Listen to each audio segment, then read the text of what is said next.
Yup, the Mutalist Quanta. Behold, its glorious infested balls that block all incoming fire and provide bonus electricity damage and added critical chance if you fire through them. This thing is the perfect example of jank that is worth it, and today I'm going to tell you how to get some use out of it. In previous episodes of Tools of the Trade, you saw me stand right here with my fancy Inaros fashion, holding whatever that week's weapon was in my clutches, and then you'd see my weird dual ranking system animation pop up for each featured weapon. But that was just the facade to get us here, to the promised land of jank. From here on out, I'm going to argue that you can't really accurately rate weapons like the Mutalist Quanta for a variety of reasons. One of them is that the viable builds for weapons with weird mechanics are often weird and subject to taste to a great degree, but also because weapons like the Mutalist Quanta, weapons with some mechanics besides just their bullets, are often dependent on what else you're running with them. If you were playing Zephyr, blocking bullets would be almost useless to you since her third ability already does that. And if you were playing Volt, the buffs from firing through the orbs would open up less options than they otherwise would because his third ability already does most of that. So the Mutalist Quanta would be less valuable in those situations. It's not as though the Mutalist Quanta itself is somehow weaker in these situations, it's just that what it provides is not as strong if you already have it. Now don't misunderstand me here, I don't mean to say that it's pointless or useless to try to rate weapons in a vacuum, because it is indeed helpful to know how powerful a weapon is in general. The Mutalist Quanta is really strange, and its mechanics are kind of awkward, and I'm suggesting putting 6 Forma in it, 5 Forma, 6 Forma, so you might indeed like to know, before you go out and build it for yourself, whether the damage is vaguely high or vaguely low. That's definitely useful. I just mean that you always have a frame you're running a weapon with, and almost always other weapons too, and these things affect the situational value of most weapons so much that it can be misleading to read a simple rating like a tier list. So we're not doing that anymore. From here on out, we'll be progressing away from weapons that just use a staple hybrid build, because you already know how to build those from watching the other episodes of Season 1 of Tools of the Trade. If you see a weapon with simple stats and mechanics, you don't need to be shown a build anymore. You can just use the one build to rule them all. Link in the description for new initiates. But the Mutalist Quanta is a particularly good transition from staple hybrid builds to the Boundless Realms of Jank, because, mathematically, it's still the same hybrid build from before. It's just that you get there a different way. As I mentioned before, the infested orbs generated by this weapon's alt fire will give you bonus electricity damage and some flat critical chance when you fire through them. So the build I recommend is basically just a regular hybrid build, but with some extra space, because the orb bonuses will deliver that electricity in your corrosive combo, as well as your critical chance, which you'll notice is rather lacking for having a critical multiplier like this. Here, we save some mod slots by having our orb do the rest of the hybrid modding, and then we can add some utility and stuff, so we'll talk about that. First of all, we're only using one toxin dual status element here, just one of these. When firing through the infested orb, this will combine with the electricity and form corrosive. So we're saving a mod slot, we don't have to run the other one of these with electricity on it, in exchange for less status chance. The orb doesn't give us more status chance, but we still have pretty decent status output, especially with fire rate, it's fine. Likewise, the base crit chance is low, way too low to build around by normal standards, but the orbs provide a very rare thing.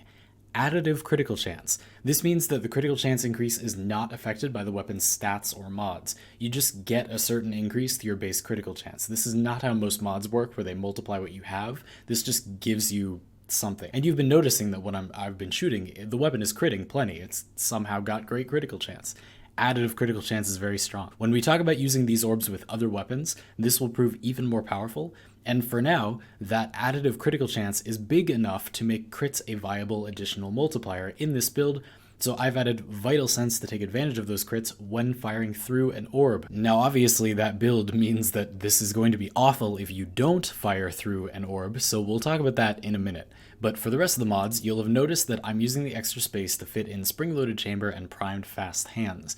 Firing an orb takes 5 rounds of ammunition, so reloading quickly is pretty important. This weapon doesn't have a super nice reload. This is it modified, it's 2 seconds. So you definitely want to reload quickly, but I also think having some fire rate is a good damage multiplier here, and it also looks really cool with the rotary cannon thing. I do think you should use vial acceleration instead of spring-loaded chamber here. This is a limited mod that is kind of janky and not necessarily the strongest, but I like it because it lets you adaptively change your fire rate by reloading and then aiming or hip firing. You see you fire fast, and then you fire slow, and then you fire fast, and then you fire slow. I like that. I find that fun. Go figure. And then in the last slot, we have heavy caliber, because we're not exactly performing laser surgery here. Again, that firing pattern with a somewhat unwieldy firing pattern like that, that's nevertheless not worsened much by negative accuracy. I think heavy caliber is a good fit. It's still a large damage bonus, even though it's the same multiplier as Serration, and therefore not actually giving us 165 DPS increase. It's still stacking with Serration in a way that isn't multiplicative, but it's still a pretty big damage increase. So yes, we were talking about how this is awful if you don't fire through an orb, because about a third of the mods do almost nothing without the orb's bonuses. But you really wouldn't want to shoot this without orbs out. Again, look at this firing pattern. You're not even going to hit anything if you don't stand still, and since the orbs provide you with cover, they give you the time you need to carefully aim and actually hit. This weapon is a little odd in that it asks you to get situated in one location and hold your ground behind your orb in a game notorious for its freedom of movement, but it literally comes with its own deployable barrier shield orbs, so I don't think that's a lot to ask. It just might not be everyone's cup of tea. So let's dig into the exact bonuses the orbs give. You'll see if I shoot this with that build I showed you at these enemies, I'm proccing Toxin, but not Corrosive because I don't have the electricity from the orb, and I'm not really critting or anything, it does terrible damage. With one orb, suddenly I get lots of crits and lots of Corrosive, and it actually kills the enemy pretty fast. Level 135 enemies are dying pretty quick to this with the orb out, and you get those bonuses with just one orb. Just for the record, you do also get a small critical multiplier boost too, not a very significant one. But there's also another mechanic to the orbs. You can stack them on top of each other. So if you fire them into each other, they combine. You can combine up to 3, and this increases your damage, your electricity damage that you get. Mostly, you get more electricity damage, and this is good because you do want lots of corrosive procs, and because my build doesn't have a lot of elemental damage, you get a lot of mileage out of them. But the problem is that, as you can see, if I spam them, they have this weird gravity to them. You can see that if I click quickly when I'm trying to fire them out, they do this weird gravity slingshotting thing where they like move backwards, and that's no good. So the way to get around this is to fire the first orb and then put your Mutalist Quanta literally in the first orb and then fire the other 2 into it. It will barely move, sometimes it won't move at all, stay completely still right on top of you, right where you want it, and that solves the problem. Now, I just want to clarify, you don't need to do this. You've been seeing me shooting these enemies with just one orb and it does great damage. You really don't need to stack the orbs, but if you feel comfortable doing it, obviously it is a meaningful damage increase, and it's not that hard, you do that, and unless you do it too quickly like that, it won't slingshot into the air. Fire one out, stick your gun in it, fire 2 more, you're good to go.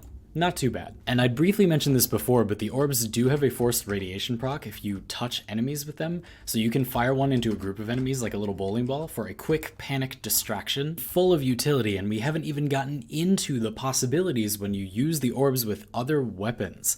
In fact, I'll let you take a look in the description if you're interested in that. There's some bizarre mechanics that I'm not going to get to in this video.